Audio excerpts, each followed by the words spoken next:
Donald and Douglas are Scottish twin engines. They're practical, peppery, and proud. They nearly always work together. One day, Donald and Douglas were chuffing through the countryside, hauling a heavy load. Down the line, Trevor the traction engine had been struggling with a big cartload of hay. Crossing the tracks, the cart's wheels had broken off. Then Trevor heard a whistle. "Oh no!" Trevor cried. Donald could see the cart. "Stop!" he cried.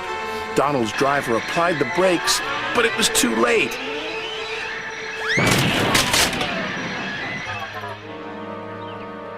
Luckily, no one was hurt. "Stop being pushy," Donald snapped. "Don't call me pushy," Douglas snapped back. "You shouldn't have pushed me into the cart," huffed Donald. "You pulled me, you mean," argued Douglas. "Didn't. Did. Did not. Did too." Before long, the track was cleared, and Donald and Douglas were on their way. The twins were so cross they refused to speak to each other for the rest of the day.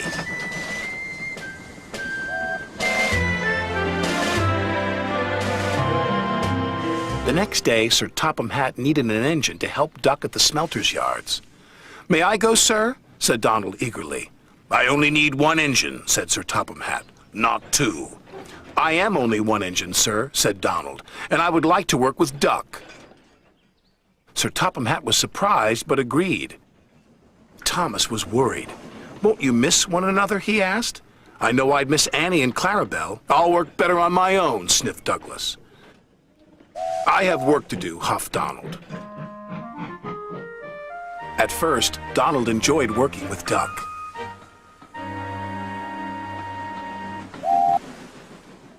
Then things started to go wrong. "Did you shunt those freight cars onto the other line?" Donald asked. "You said you wanted them on the other line," Duck replied. "Not that other line, the other line." Donald was cross. Douglas would have known what I meant. He huffed. Douglas was working on his own.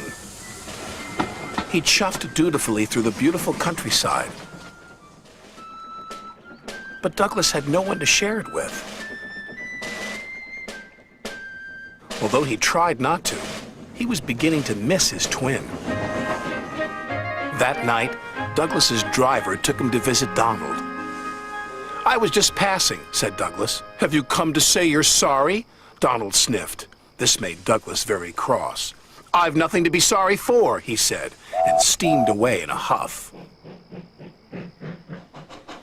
The next day, Donald was in a bad mood. Duck could see he was getting too close to the buffers. "Look out!" Duck shouted, but it was too late.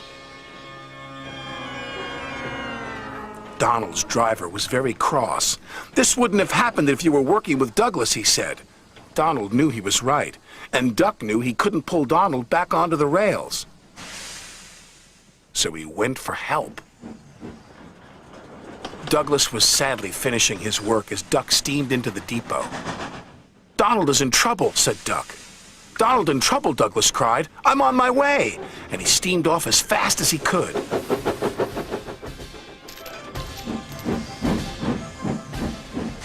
Douglas struggled and struggled. He finally pulled his twin gently back onto the tracks.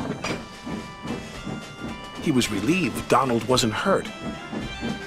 "Thank you," Donald said, "and I'm sorry." "No, I'm sorry," said Douglas. "I'm sorry," insisted Donald. "Don't argue about who's sorry," chuckled Duck. "Just be glad you're back together." And they were.